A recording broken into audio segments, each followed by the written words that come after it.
Okay, welcome in. I'm now going to be reviewing Monday's action from the National Hockey League playoffs. Just the one game to report as the Vancouver Canucks played host to the Edmonton Oilers in Game 7 of their best of 7 series. So evidently it was do or die for both teams.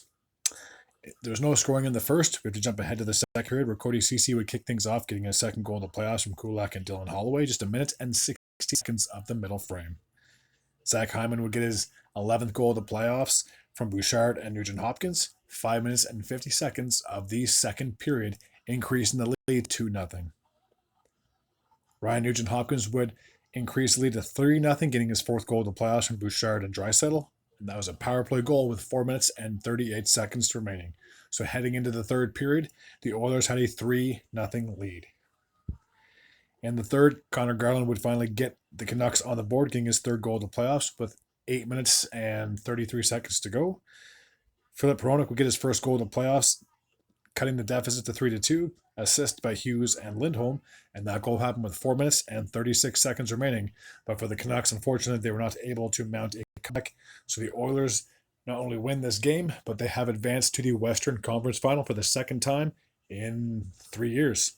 And as for the Canucks, a very disappointing end to the season, but you have to be proud if you're a Canucks fan because that was a hell of a season.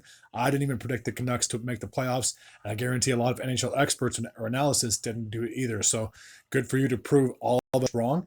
And just think, I guarantee next year you're going to be just as competitive. I'll say it right now that even though the season hasn't officially ended, that the Canucks should make the playoffs next year. Now, I don't want to say that and jinx them, but again, a very good team.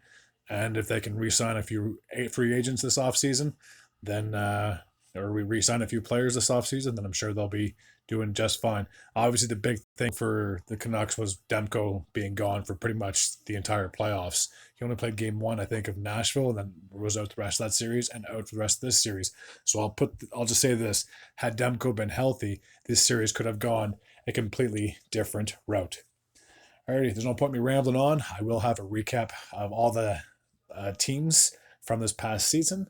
And yeah, that's pretty much all I got. So as always, if you're new to this channel and you like this type of content, please feel free to hit the sub button. I'd be very grateful and very appreciative. Until next time, and as always, take care.